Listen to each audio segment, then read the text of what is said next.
Welcome back, everybody. This one's going to be a completely free value piece for you. We're going to be discussing the simple 5-step process to building a $50K a month home service business. Now, before I dive into the training, we all have different benchmarks. We want to grow our business to, $10K a month so we can, quit our job and jump in full time. I'm going to be unpacking the $50K a month mark. And some of you will want to even grow beyond here, which is great as well. Why I love the $50K mark is I think it is quite achievable. I don't think it's overwhelming. And I like this level because you actually start seeing some net profit come to your business around this $50K level because you can have a nice lean team in place. So how much money will I make, Dave, on the $50K a month? The straight answer, you should have about $15,000 per month due to you, the owner, in a profit. Now, if you want to be taking a salary plus that, it can kind of vary. But typically, if you could punch out $15,000 a month of profit every month from your business and do that 10 months of the year, take the winter nice and slow, you could have a pretty sweet multiple 6-figure income from not a whole lot of stress from this setup. So I'm going to spend the next handful of minutes walking you through this 5-step process. Why I know it's so key is because I've done it with multiple companies now, and we've also helped a couple hundred businesses through our coaching program learn this framework so that they can do it as well. So let's just dive right in. Simple 5-step process, $50K a month. Number one is going to be audit your calendar, okay? I get so passionate about this one with the members we work with because before you can go forward, you need to actually hit pause and build like a solid foundation, some solid infrastructure in your business. And because your company's so small right now, where your time is actually going is like directly correlating to the result you're seeing from your business. So if we're stuck at, $10K a month right now, it's because I'm talking to you, you're doing all the crap in the business on a recurring basis. Like, that's very problematic to grow to the next level. So how do you stop? You start to identify what are all these $25 an hour tasks that are holding me back. If you look at your company at a high level, you can pretty much pay people $25 to $40 an hour to run your entire business. You need to forego that wage so that you can level up to a higher level and make more money. So it's not easy. It's not comfortable to do this, to break an old habit, but like what got you to 10K a month is not going to be the skill set that's going to move you to 50K a month. Okay. So I would look at your company today and say, all right, where am I spending 30 hours a week of my time? And if I'm a betting man, it's going to be in fulfillment right now. Like you're doing the cleaning, the painting, the landscaping, the junk hauling, whatever you're doing. Or 2, you're doing 30 hours a week in the office right now, invoicing, scheduling, sending out estimates, blowing out emails, making phone calls. All those things are office tasks. And if I'm really a betting man and you're like, this is really landing for you, you're probably doing 30 hours a week in the field. You're doing 30 hours a week on the back end. You're catching this training in your spare minutes and you're like, holy crap, like this is so needed for me right now. So that's why I wanted to produce this for you completely free, shower you with value, and give you like a few teaching points that maybe we can create a bit of change in your business for the positive. Okay. So that's gonna be the first one, auditing your calendar. And the reason we give up these tasks is so that you have the freedom and the capacity to grow your business. The worst thing for an entrepreneur is like a tightly packed schedule. I really believe that because you want to have open space in your day to be creative and to create and to change things, right? We don't want to have you tightly packed. And right now, if you look at your calendar, it's probably tightly packed with demands and constraints that you've promised to your clients and also trying to stay as organized as you can, okay? Number 2, we got to set our price book, okay? So this means perfect time if you're catching this in the winter right now, like all the services need to be written out in detail and pricing needs to be set up so that your direct labor can be 30%, okay? There's probably a lot of info to that and let's unpack a little bit. And I like to do the unpacking with like an example, okay? So let's say you pay a technician $25 an hour. There's something called labor burdens you're going to have to look into in your market. But typically where we are here, it's about 25% additional to what we pay our employees, right? So if we're paying someone $25 an hour it's actually working out closer to $30 an hour, all in, including burdens, which is like sick pay, workers' compensation. We pay bonus pay for reviews, vacation pay, sick pay, right? Like all these different things we need to pay for having employees in a service business. Okay. So let's just say $30 an hour for like sake of this example. So to keep labor at 30%, I'm going to have to bill out my services at $100 an hour. That means if I'm hiring someone right now, they got to do $800 a day. And that's a problem home service businesses run into. They go out and hire, but that person they hire is only doing $500 a day. Well, if you're paying 30 an hour for $500 a day, that's like 60% labor. That's not going to work, right? The formula is screwed before you start. So 30% labor, write it down, tattoo it on your hand, burn it into your brain. This is so important and imperative to making money in your service business, okay? Second point is going to be the low margin services, okay? If you actually look at your business right now, you're probably doing services that actually don't make that much money in your company, right? We were doing a number of like clients for gutter cleaning and pressure washing. Like when we actually job costed out what we were doing, we weren't making money from it, right? We're billing out at $55 or $60 an hour. Well, by the time I pay my team, there's nothing left. Like, why are we staying in business just to cover our costs, right? We want to make money. So we went in, cranked up our prices, $125 per hour. We went into more roof cleaning. We went into more house washing, and we went into more Christmas lights. Our windows and gutter cleaning still runs for sure, but achieving $125 an hour window cleaning for us, it's tougher than getting that with those other services I mentioned. So our windows and gutters float around $100 an hour, and those other ones we can get $125, $150, sometimes even higher per hour. But it all blends out, right? Again, we want to keep that 30% direct labor so that my company can be making money. So you just got to start saying no, right? I had a mentor tell me back in the day, NO, Dave, just means next opportunity, right? And like when you say no to low margin work and headache clients, you might think, well, I'm not going to have any work. No, you have an open calendar now to go and get better clients, to go and fill your schedule, your pipeline with clients that actually know, like, and trust you and actually value your work. And if you actually look at it, there's something called the 80-20 rule. Like for my company, 20% of our clients create 80% of our profits. So when you look at that, why are we staying in the minor leagues servicing these low-level clients? It doesn't make sense. So like put on your big boy, your big girl pants and actually build a business with some high margin work. And like I would bet if you have 10 jobs in your calendar this last week, I would say probably 3 of them, probably maybe 4 don't belong in there. And you need to actually look at saying we're not a good fit to service you anymore. Otherwise, here's the new price. Last point for price book, look at package-based pricing, okay? When we rolled this out in our company, it was just absolutely massive. We were able to combine packages, right? I'll give you an example. We would quote a roof clean and we'd quote a house wash, right? But when we're able to bundle together, instead of quoting, say, $1,000 for the roof, $1,000 for the house, it's a $2,000 ticket. We will actually say, hey, $1,000, we'll take 10% off. We'll do the whole thing. We'll bundle it up for $1,800 and we can come next Thursday. How does that sound for you?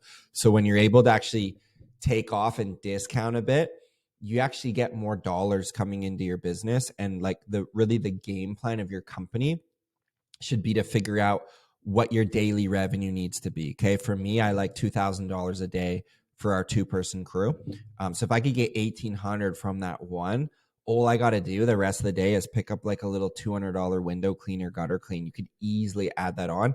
And quite honestly, like an $1,800 day for us is still like a good day. Our target though is like 2,000, right? So you want to be looking at how can I actually build out packages for my customers so that there's more value for them. And for me, I'd rather hit 2K on like 1 to 2 visits rather than doing like 7 different window cleans all around the town. Cause like you're not getting paid for travel time to sit in the truck. So like you'd be better giving your customer a little bit of a better deal and keeping that charge rate nice and high due to less travel in the day. Because like you got to pay your tax to move from job to job, right? So that's how I would look at setting your price book. And if you look at your company this winter, You can build out your price book, spend a few hours and really build it out. And like I'm repping the Jobber hoodie today, right? Because we've got all of our prices, all of our service packages built out in Jobber, in services and products, so that my team can go click, click, click.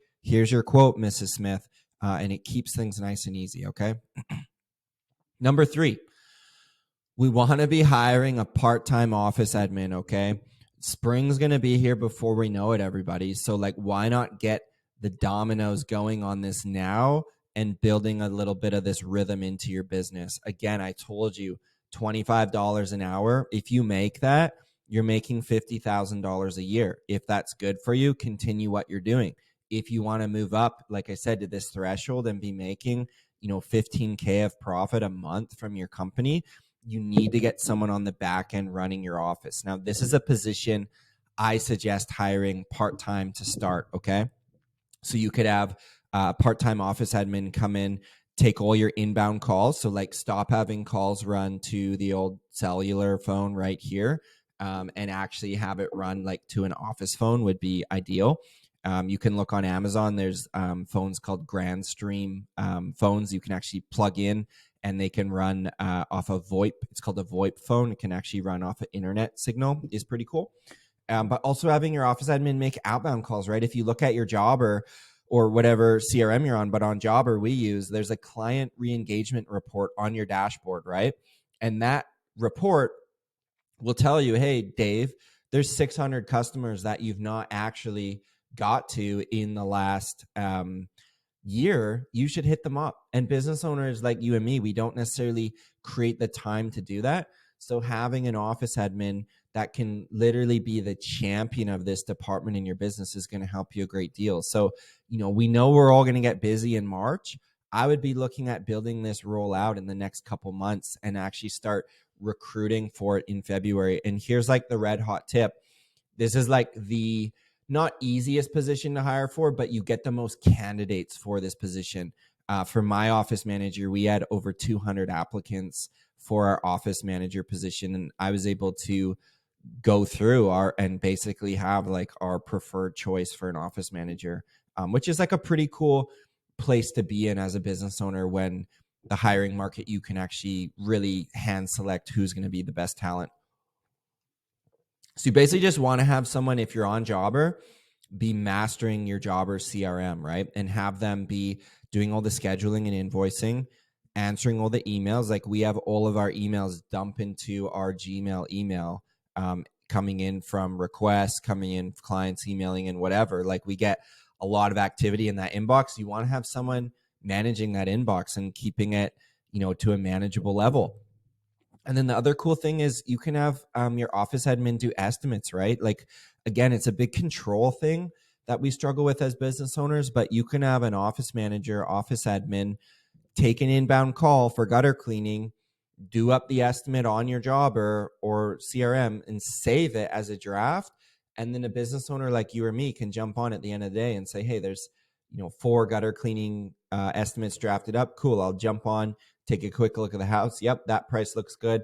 Hey, we're actually like a bit low on this one because you missed some linear feet over here.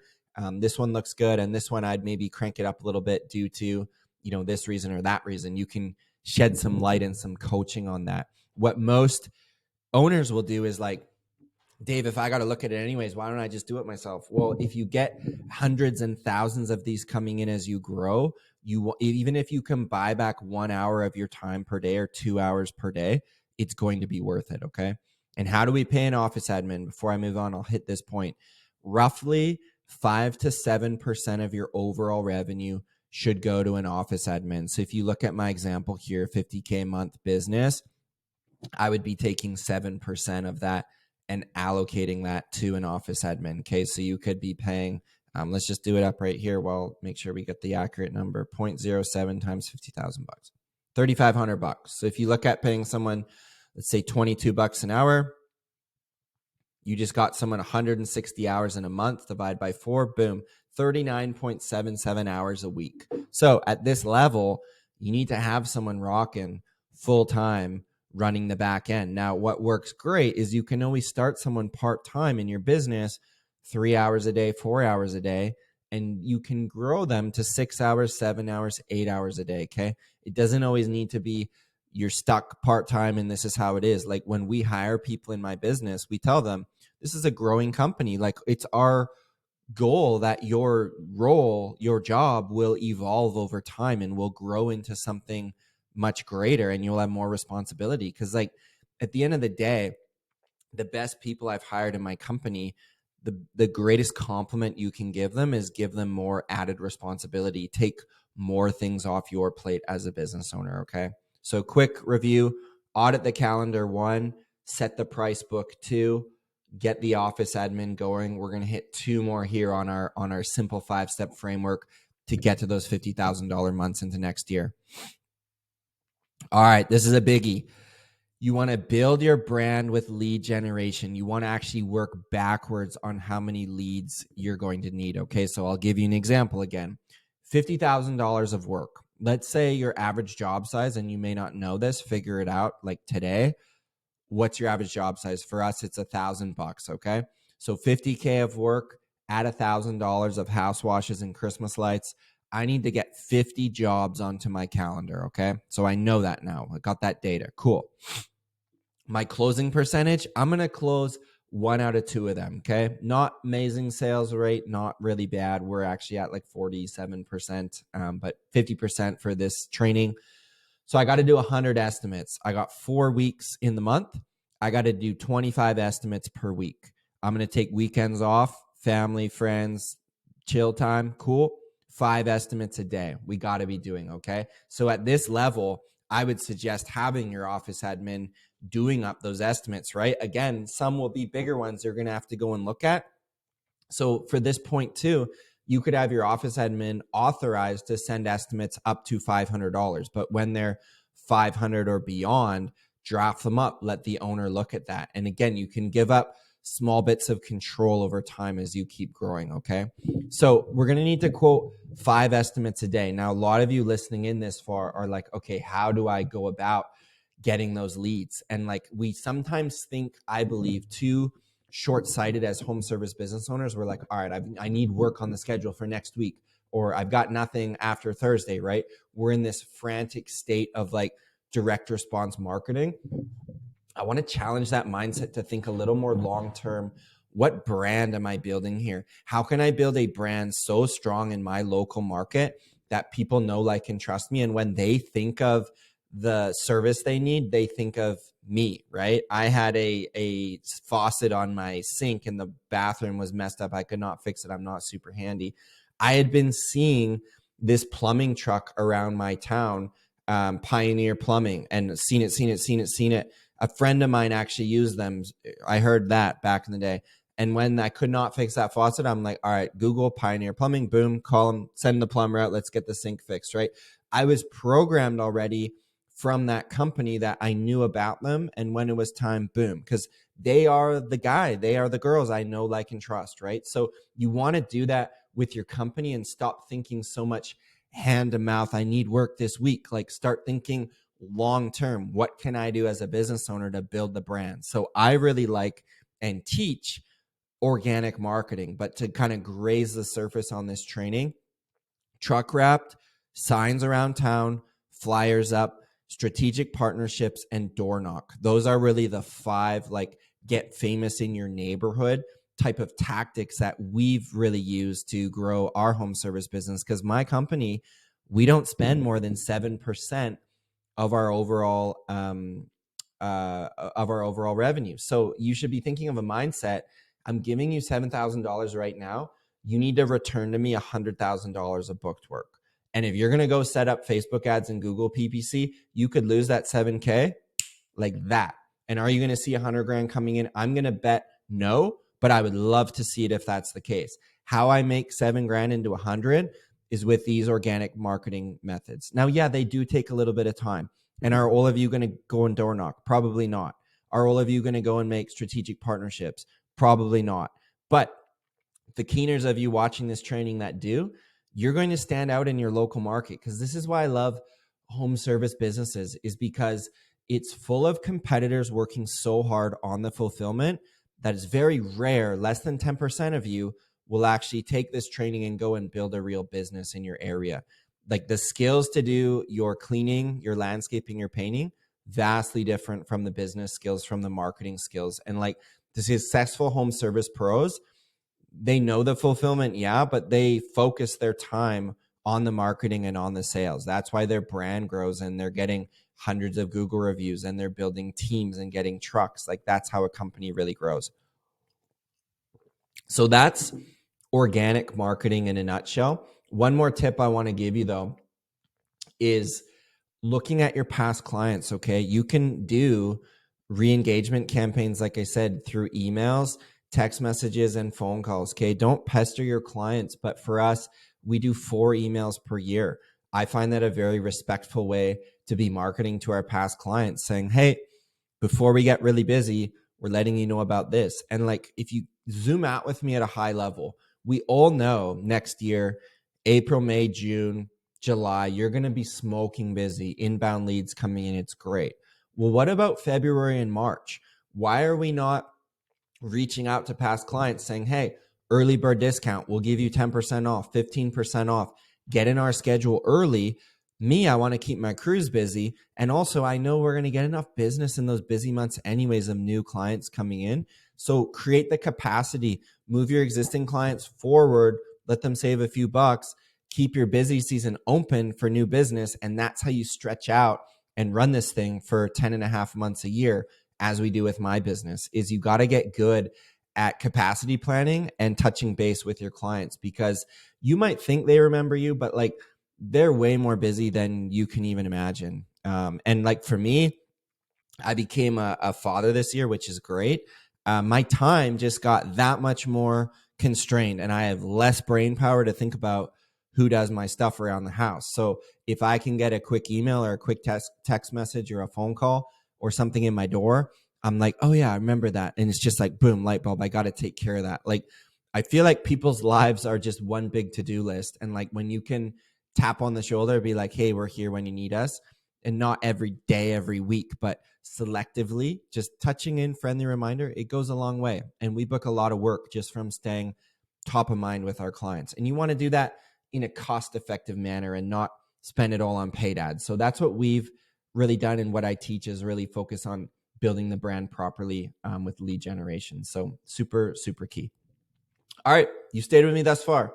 5th point, direct path, 50K a month. A full-time technician, okay? Let's riff on this for a few minutes and then we'll be finished here, okay? So if you look at your business, the value of a full-time technician is massive, okay? $25 an hour to a full-time technician, depending on your market, is like a very healthy wage, okay? You're going to want to see that technician produce $150,000 of work, okay? And again, we talked about your net profit should be about 30-ish%, give or take. So you could quite easily be having $50,000 of profit for a technician producing 150K. So it's like if you look at the 150,000 produced, 50K is going to go to the tech, 50K is going to go to profit, and 50K is going to go to the overhead to run it, the fuel, the marketing, the insurance, the software, et cetera, et cetera, et cetera. That's just like a rough way to carve it out. So when you look at companies that have 3 techs, 4 techs, 5 techs, if they're all producing 150K each, it turns into like a pretty sweet business. And I've learned with my company, you don't need to have tons and tons of techs to hit a good amount of net profit every month. You just need to have your business set up properly with a solid price book, like we talked about, saying no to low margin jobs, and then really building a strong foundation with your company, okay?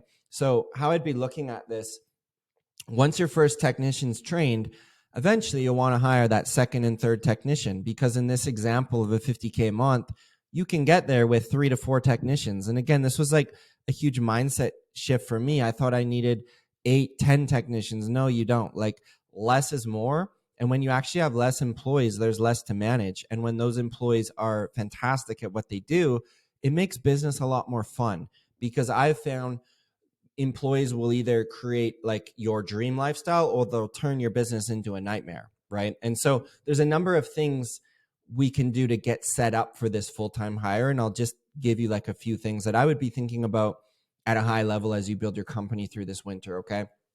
One's going to be like a proper hiring advertisement.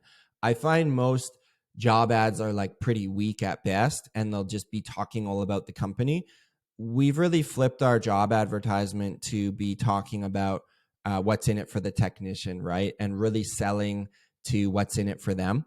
And honestly, if you want to see that and you're watching this, like just comment, maybe put job advertisement, just comment it below, and I'll ping it over to you so you can kind of see what that looks like. 2 is going to be a position agreement. Okay. Really solid, like showing that technician what their role looks like. What does winning look like? How do we know if they're doing a good job? When do they get paid? How much do they get paid? What happens on holidays? What are they responsible for? All those good things you want to have drawn up in an agreement before the position actually starts. Really important.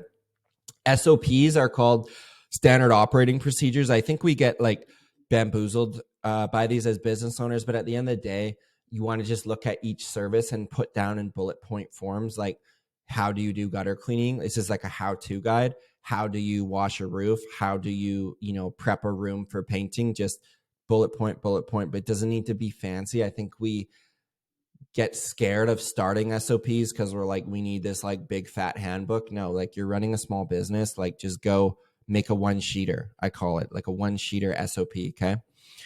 Couple more things. Job site checklist for us. We have a 10-step process for every job that we do. And so it goes 1 to 10 each step of the way, no matter what service. Like, how are we greeting the customer?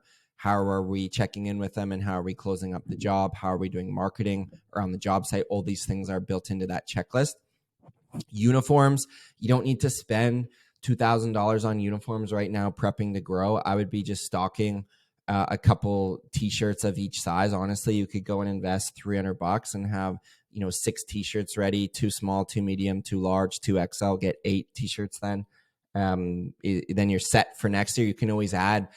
For us, we just started with t-shirts, and then as we made more money, we're getting hats, toques, hoodies, coats, shorts. Like, you don't have to start all of that and get overwhelmed. Just like take the baby steps. Workers' compensation, definitely get that set up. So like as you hire, your employees are insured. That will vary on different states, different provinces, different countries, but definitely get that set up. And then you want to have your truck set up too. Like, I think this one really fires me up because like business owners think they have to drive the truck or the vehicle. Like, when my company really took off and started to grow beyond 200, 300, 400, 500 grand, I started just driving a car. Because I was like, okay, I need to focus on sales and marketing. I don't need to be driving the paint and the ladders and the pressure washers around.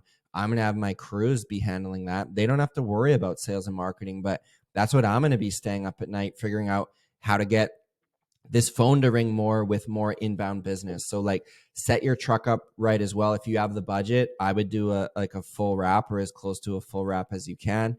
If you don't have the budget to start, I didn't. I just got like little $100 magnets, and then I did $1,000 like decal job, and then I bucked up and spent like 3-4K on a full wrap. And so again, the theme of this is just like taking baby steps to work up to that level. So those are really my 5 ways, everybody. Build a 50K a month home service business. Again, you'll see success before then, but why I love the 50K a month level is it's like you, the owner, focused on sales and marketing. You have a strong office admin full time, and then you've got 3 to 4 technicians, and like period, end of story. You have like a 5 to 6 person company, like fairly low stress once everybody's trained up. And like, if you can get this baby running year round, that's when I really found things clicked into place for me. Because we didn't have to turn over people every year, and we could actually keep the team together through the winter, be building out a lot of this stuff. We got into Christmas lights.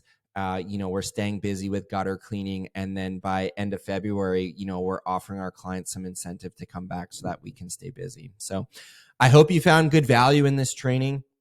It is completely free. If you do want to learn more, I've got completely free podcast called the Home Service Business Coach Podcast. I can drop that link. You can check it out. And for those of you keeners that want to spend the winter actually building out the business of your dreams, we've now helped over 180 home service business owners structure and systematize their business and build their team for more freedom and more income. So if you want to learn about that, I'll put a link to our coaching program as well. You can check it out. But thank you so much for watching. It's Dave Moerman, Home Service Business Coach. I hope you learned at least one thing here. Well, all I ask, let me know in the comments your biggest takeaway, and wish everyone well this next month as we set our businesses up for next year. Take care, everybody.